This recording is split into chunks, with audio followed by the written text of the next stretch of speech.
ಪ್ರಾದೇಶಿಕ ಸುದ್ದಿ ವಿಭಾಗ ಪ್ರಸ್ತುತಪಡಿಸುವ ಸುದ್ದಿ ಸೌರಭದ 107ನೇ ಸಂಚಿಕೆ ಇಂದು ರಾತ್ರಿ 8:30 ಪ್ರಸಾರವಾಗಲಿದೆ. ಬೆಂಗಳೂರು ದೂರದರ್ಶನ ಕೇಂದ್ರದ ಸುದ್ದಿ ವಿಭಾಗ ಪ್ರಸ್ತುತಪಡಿಸುವ ತಿಂಗಳ ವಾರ್ತಾ ಸಂಚಯದ ಸುದ್ದಿ ಸೌರಭ 107ನೇ ಸಂಚಿಕೆ ಇದೇ ಜನವರಿ 26ರ ಭಾನುವಾರ ರಾತ್ರಿ 8:30ಕ್ಕೆ.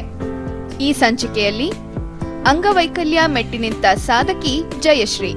ಪ್ರತಿಯೊಬ್ಬ ವ್ಯಕ್ತಿ ಸ್ವಾವಲಂಬಿಯಾಗಿ ಬದುಕಬೇಕು, ಮಾನಸಿಕವಾಗಿ ಸ್ಟ್ರಾಂಗ್ ಇದ್ರೆ ಯಾವ ದೈಹಿಕ ಅಂಗವಿಕಲತೆ ನನಗೆ ಎದ್ದು ಕಾಣೋದಿಲ್ಲ ಸರ್. ಅದು ಐಐಎಂಬಿಯಲ್ಲಿ ಮಳೆ ನೀರು ಕೊಯ್ಲು, ಸೌರ ವಿದ್ಯುತ್ ಸಮೃದ್ಧಿ.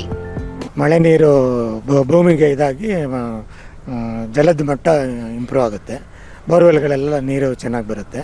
BWSSB ಇಂದ ನೀರು ತಗೊಳ್ಳೋದನ್ನ ಕಮ್ಮಿ ಮಾಡ್ಕೊಂಡಿದ್ದೀವಿ. ಡಿಮ್ಯಾಂಡ್ ಮುಂಚೆ 1250 KV ಇತ್ತು ಬೆಸ್ಕಾಂ ಡಿಮ್ಯಾಂಡು, ಈಗ ಅದು 1000 KVಗೆ 250 KV ಸರೆಂಡರ್ ಮಾಡಿದ್ದೀವಿ.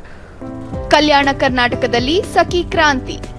ದೇವದಾಸಿ ಪದ್ಧತಿ ನಿಷೇಧ ಮತ್ತೆ ನಿರ್ಮೂಲನೆ ಮತ್ತೆ ಸಮಗ್ರ ಪುನರ್ವಸತಿಗಾಗಿ ಎಲ್ಲರೂ ಒಂದು ಸಂಘಟಿತ ಪ್ರಯತ್ನದಲ್ಲಿ ಇದಕ್ಕೆ ಉತ್ತರ ಇದೆ ಅಂತ ನಾನು ಅನ್ಕೊಂಡಿದ್ದೀನಿ.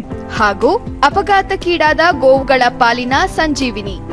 ಈ ಸೇವೆಯನ್ನ ನಾವೊಂದು ತೀರ್ಮಾನ ಮಾಡ್ಬಿಡ್ತೇವೆ ಜೀವನದಲ್ಲಿ, ಇದು ನಮ್ಮ ಜೀವನ ಗೋಶಾಲೆಗಾಗಿ ಮೀಸಲು ಅಂತ. ಅಂದ್ರೆ ಗೋಶಾಲೆಗೆಲ್ಲ ಗೋ ಸಂರಕ್ಷಣೆಗಾಗಿ ಮೀಸಲು. ಸುದ್ದಿ ಸೌರಭದ 107ನೇ ಸಂಚಿಕೆ ಜನವರಿ 26ರ ಭಾನುವಾರ ರಾತ್ರಿ 8:30ಕ್ಕೆ. ಮರುಪ್ರಸಾರ ಜನವರಿ 27 ಸೋಮವಾರ ರಾತ್ರಿ 8 ಗಂಟೆಗೆ. ತಪ್ಪದೆ ವೀಕ್ಷಿಸಿ.